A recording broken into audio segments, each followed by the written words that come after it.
So we're here back for the part 4 of our tutorial. I hope you guys are getting the hang of it, and I hope you're learning something from me, and I hope I can learn something from you too. If you have something that you can add up to our tutorial, so we're now on the part 4. If you can visit the part 1, 2, and 3, check it out. If you can add up something for our community that we can learn from, please do so by commenting down below. So on creating your save parties, you would notice this burst link info. So it says your burst skill is activated on enemies who are in stun state after being in burn state. Now if you notice I am on fire burst link. So if this fire guy, this fire trio uses their skill, their active skill, and then the next one will use this iron swordsman, iron swordsman. If he uses this, then she will automatically use her burst skill. So, okay, let's go to the manage rebels.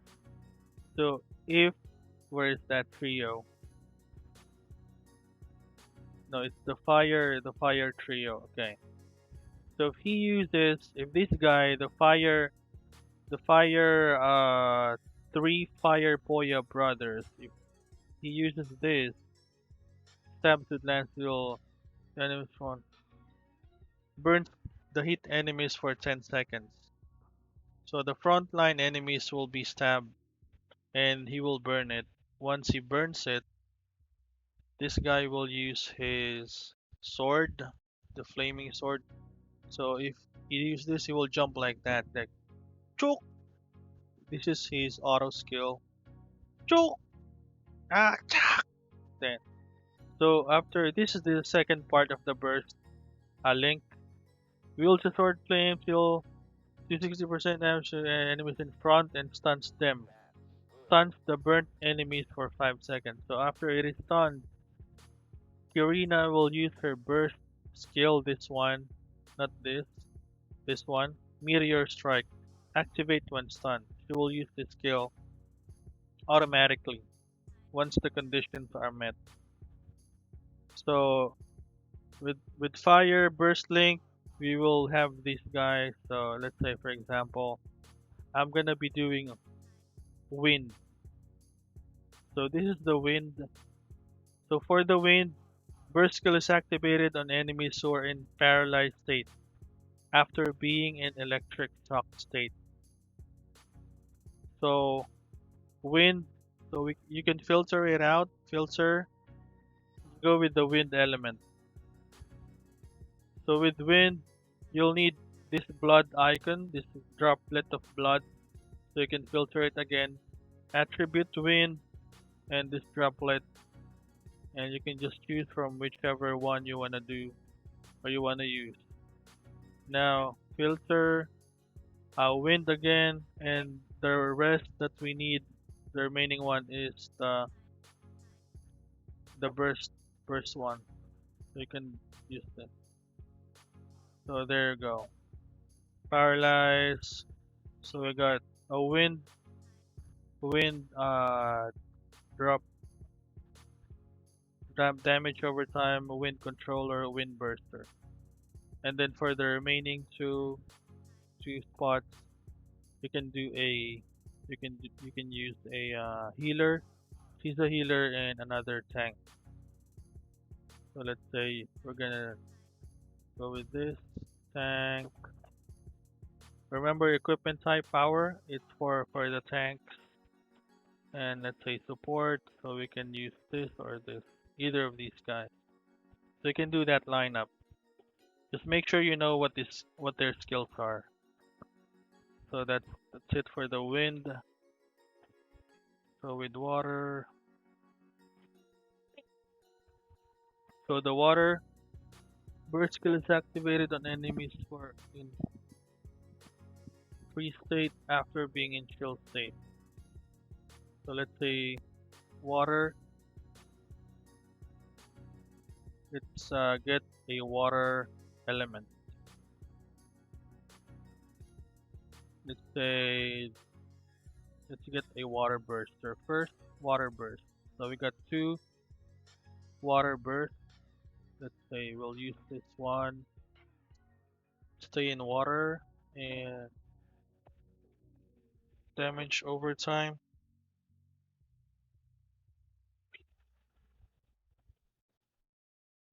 Damage over time water.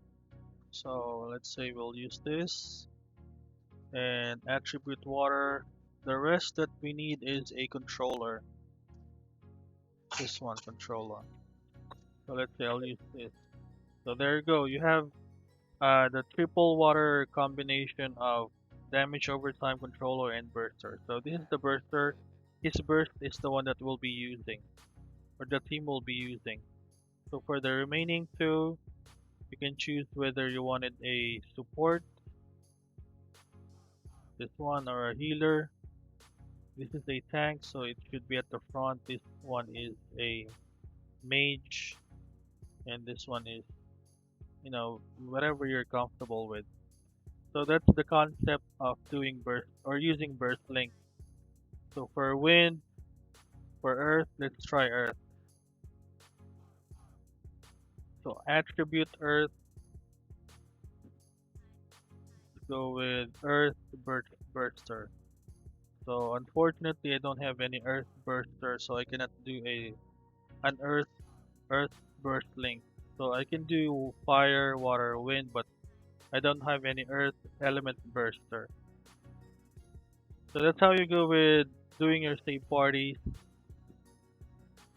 Now, let's see if we have already covered everything up to this point. So Poya Village, we don't have nothing much to discuss about. Uh, Request Center. So you see, I've already completed that, so you can collect all. And this guy still needs 40 more minutes. For the Rift Dungeon, I'm gonna be doing that later on my free time. Manage Rovels, summon.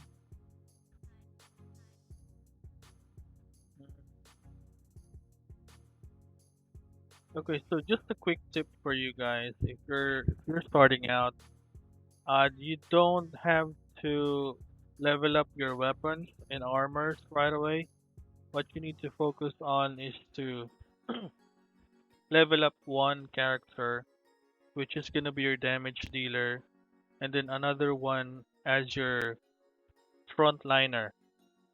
Doesn't matter if it's a tank or a damager, as long as it can tank those damages up. Because for me, I started out leveling up this two, Kirina and the Wolf, but later on I got this guy, so he does much better damage. So I leveled him up next to Kirina, and then I checked their skills out, so I noticed that while doing some adventure, I came across one party from the adventure mode, and they have a healer. So I noticed that I got this healer, so I put her in the party. For just healing. But if you have any other good healers out there or supports, please let me know by commenting down below. And I removed this guy. Uh, I just don't like him, like lame ass dude. So I think that's it. Frontliners, midline, backline. So you should be aware of what you're doing with your party. Make sure that every time you set up a party, you have the burst activated. So you know the conditions. It's gonna be burst skill activated, stun state. So each element has their burst link. And then fire, water, wind, and earth. You needed damage over time, a controller, and a burster. So the burster will be the one who will be using his or her burst skill. So much better if it's an AoE damage like Arena. So you can, let's say if you have three enemies at the back line, she can she can kill those enemies in an instant once the enemies are stunned. And then for the daily quest, you have the daily quest here. You can enter it. So once you get this, obtain lucid supply, immediate supply, enter adventure, just click go, and you'll be directed to the adventure mode right away. You click back and then enter Shrine of Trials. So just click until you get to the 100 points. Now for the weekly, same goes. Just have to click on it. But again, my weekly quest is already done, so I'm just doing the daily for now. With this, you can summon as much as you can, but my tip is you can just leave this for a later time. If you can earn, but it's all up to you, man. Um, Because mine, I'm already earning 4,000 gold per hour. So 4,200 times 2 hours, that's 8,400. 8,400, 2 hours worth of gold. So 8,000, I don't know why it's 17k. So that's it, just daily grind. And I hope I was able to help you guys out. This is for the last part of our tutorial. If ever I will learn some new stuff, I'll do a fifth video for the series. Thanks for watching and hope you subscribe to my channel. Bye bye.